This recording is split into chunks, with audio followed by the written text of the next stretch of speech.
Alright, here's the second to last video in this book. Figaro come back, chapter 10. Bam, pow. Bergie starts taking down Figaro robots. And Robert says, "What now, Bergie, sir?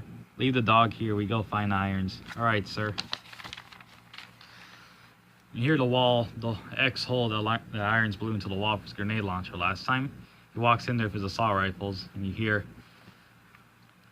well, irons boy, you're not even gonna say hi. I just have one question. How? Irons, I have an important assignment, important mission for you, boy. It's a flashback as Armstrong was giving Irons a mission years ago. The man named Figaro, this country's hero, needs to be taken out by his own request. I know it will be hard for you, especially knowing what he means to you.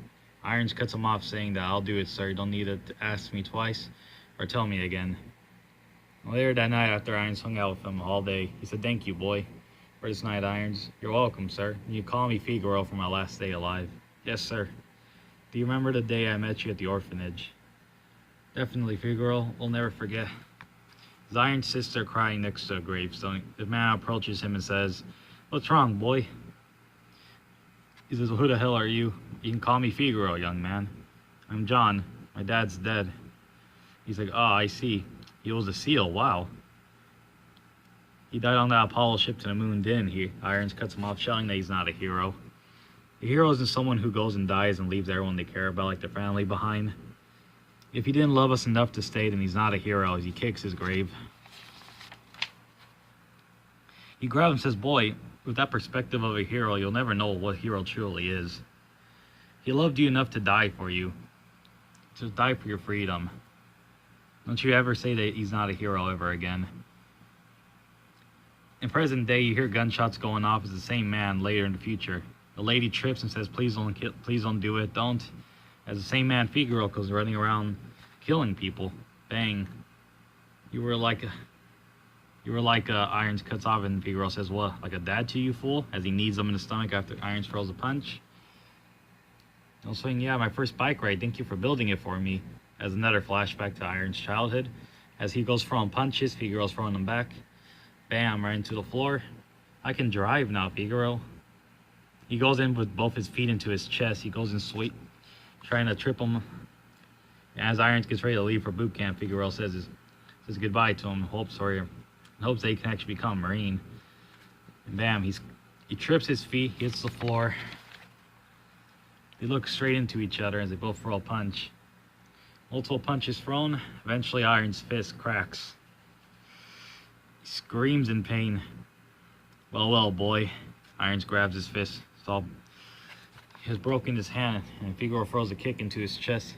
He hits the wall, breaking through it. He lays there, seeing ow, and says, "Friday. I just needed to give you this."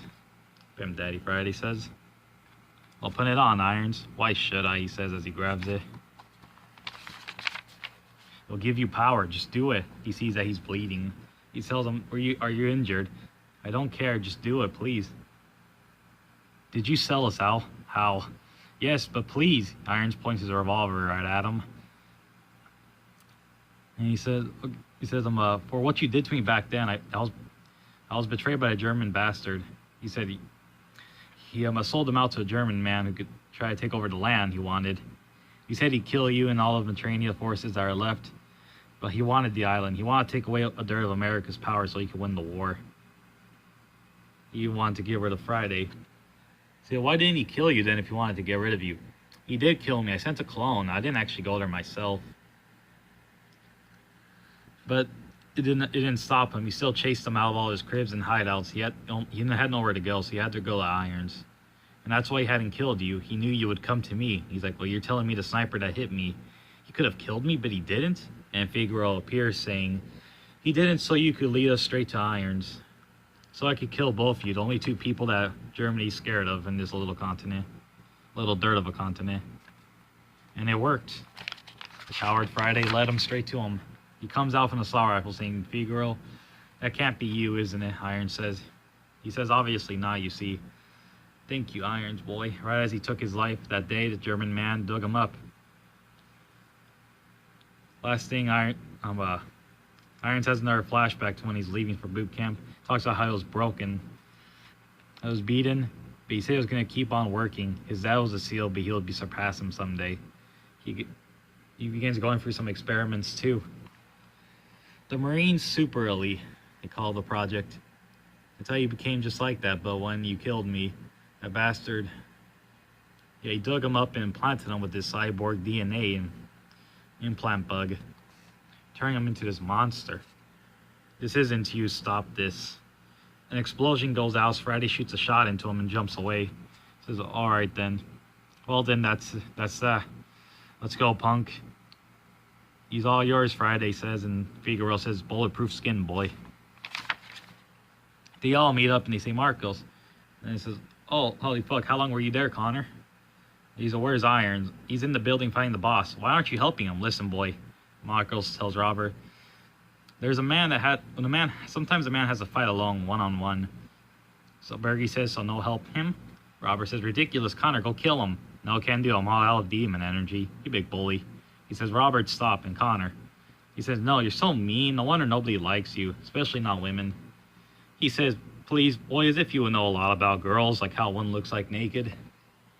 They all look in shock after hearing that. Robert says, you really know how to hurt my feelings, don't you? Figo grabs Irons by the neck, but he wraps his feet around him, throwing punches. He smacks one right back into his face, making his nose bleed.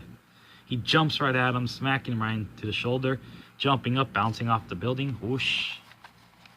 Jumping off the ceiling, just lands straight down into Irons. He hits the floor and says, this is it, son. I take you out. The super soldier and the man follow the eyes Friday. He steps on his leg, cracking it. He throws a swing but misses, punches him back to the jaw, hits the wall, leaves a crack. And Connor says his life energy is fading away. We have to go. Let's go. Bergie's going the wrong way. Don't you remember what? When I came back from boot camp. You did it, boy. I knew you could. You had to go 3 times, and you were there for almost a year, but you did it. You failed twice and made it on the dirt try. Come here. Thank you. I'm so proud of you, Johnson. He closes his eyes with a tear and then says, thank you. Bam. Irons throws another punch, and that necklace Friday gave him begins to glow. He says, no, boy, you gone on and fucked up this time. You gone down and fucked up. You've thrown a punch for your broken fist. And his arm begins to crack even more as his bones are cracking and everything. At that moment, a whole bunch of people start glowing with all around him in a circle. He says, what the fuck? Some of them have slit throats, bullet wounds all around them. They're ghosts. Figaro stands to stare at the ghosts, but with the same wounds that he brought to the people in this town. The real ghost of Figaro appeared right behind Irons. He says, is that the real me? That night after Irons took him out, he requested to be taken out. For all the years he's been alive, he can't stand this war anymore. He's too old to fight and he doesn't want to go anywhere else. So he asked for Irons to take him out. And he said he'd do it for him, after begging him for so long to take him out. He just didn't want to live anymore. He said that he didn't want to live in this horrible war, where not even the children anywhere safe. Only for you, a peaceful death by me. The man I saw as a dad, Figaro. He puts his jacket and his uniform on his cross.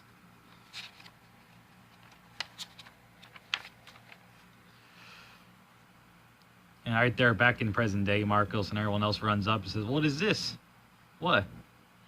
He's telling us to stop. Irons gives him a signal with his hand, telling him to stand right there. He says, but he would... Why does he want that? He's made of bulletproof material. You can't beat him in a fight one-on-one. Irons continues to struggle, trying to get his fist in there as Figaro rubs it, making his knuckles bleed.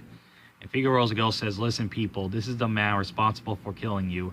The man who's killed your people, your children, your elders, unfairly. Give Irons the strength to win this battle. All the ghosts give their energy to Irons. He begins getting up, cracking the arm of the Figaro bot. The little bulletproof material begins to rip out of it, and he launches him to the wall. He says, you son of a bitch. Figaro says, you were saving your right arm the whole time. I cracked it, but you kept using your left hand until it's completely broken so you could save your right fist for one good punch. You're a smart fighter. What is this paranormal power, though? He sees the ghost of real Figaro right behind Irons. Final flashbacks, he says, I really wish I had told you this before you were gone. But you and me both know you don't like that emotional crap, but fuck it. You were like a dad to me. In a world where everyone's already parents, their loved ones. It meant everything to me. I love you, you know? And you know, it sounds weird coming from someone like me who's never had their family, who's not related to you and didn't have their family around for much longer. An orphan child, you chose me out of everyone else who needed that spawn, that fodder figure. Thank you. Present day Irons shouts out, you were like a dad to me, you son of a bitch, and smacks his face. Well, bam! Through the pillar, he rips off his head. He hits the floor, both his fists bleeding. Friday comes back and he says, what the hell are you still doing here? And that's where it ends right there. And next time's just going to be the final part of this book. It was a long video, but I had to get all this out. But yeah, thank you though. So, till next time.